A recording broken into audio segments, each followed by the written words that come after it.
Okay, so it's a perfect time to head outdoors and explore. And if you're thinking of heading to Yosemite this season, this summer maybe, we've got all the details on the park's reservation system. So here with us now is Steve Montalto, creative director from Visit Yosemite Madera County.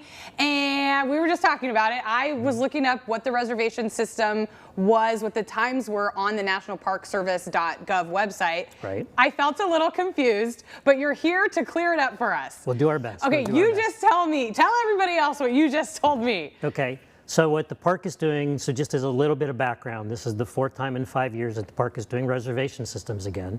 Last year was the first time since the pandemic that they didn't. Yes. And that just reinforced it, that they needed to do reservations again. Because there's so many people. Yeah, it's a very popular park. It's got very limited spaces, so you really have to, it's one of the few tools that they have in their toolkit potentially help manage the amount of people and stuff. Sure. So what they're doing is they basically set up a reservation, they call it the Peak Hours Plus. Okay. It's kind of an update from the peak hours in 2022. Okay.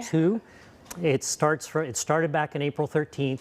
It runs all the way basically to almost the end of October. Yes. But out of that several week period, only 6 weeks from July 1st to mid-August, that is going to be 7 days a week. The rest of the time is just weekends, which is just Saturdays and Sundays, and a couple holidays and the two, like some Memorial Weekend, Juneteenth, and then Labor Day weekend, and then I believe it's Indigenous Peoples Day in October. Okay. So other than that, if you're coming in during the week, except for the park's open 24/7, just come No right reservation. on. No reservations required to get into the park. You still have to pay your $35 or have your Great American Pass or all that kind of stuff.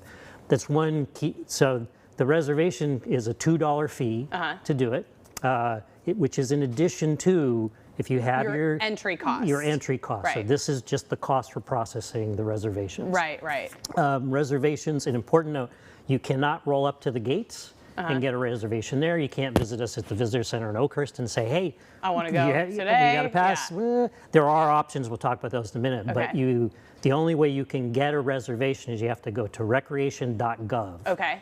All online, and then you look for it's Yosemite timed use entry. Yes. And then underneath, as soon as you click on that thing, then underneath that it'll show you basically 2 different pass options. Yeah. There's a full day and a half day. Okay. And then you just select the dates, go through, and order your pass. And it's helpful too because you're going online to make your reservation, but you're also paying your fee to get into the park. No.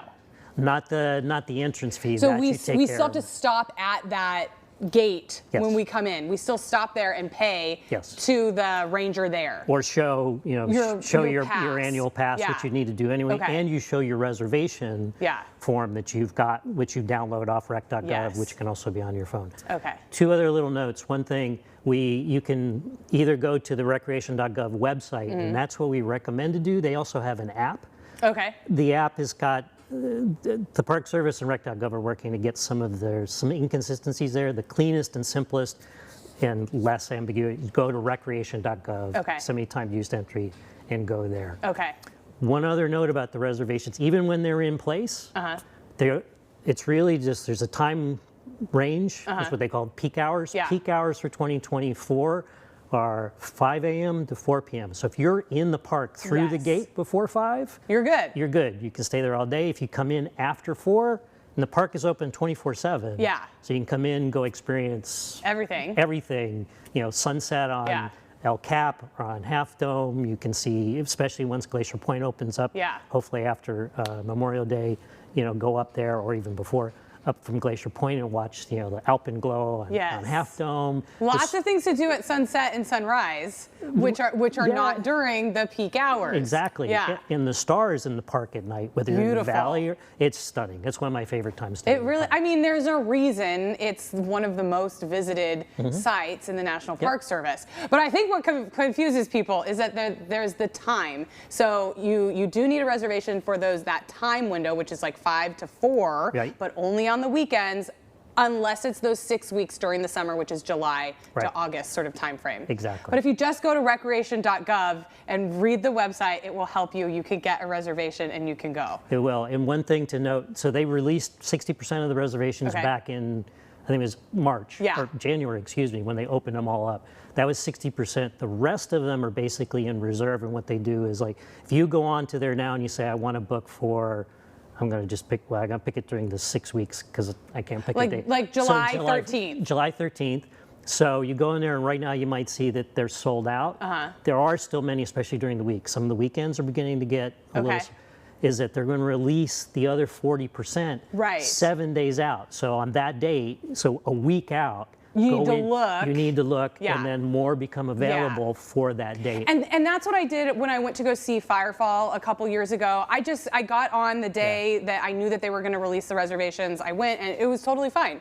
And it helps the experience because so many people aren't going there. You're not waiting in lines for a million hours, and we can preserve the park with not so many feet all over the place. Well, Steve, thank you so much for being here today. Thanks for clearing it up because I know that Yosemite is a popular destination for us here in the Central Valley. Thank you so much. My pleasure. Coming up here, this sweet girl is looking for a forever home. We meet Lollipop with the Valley Animal Center after this.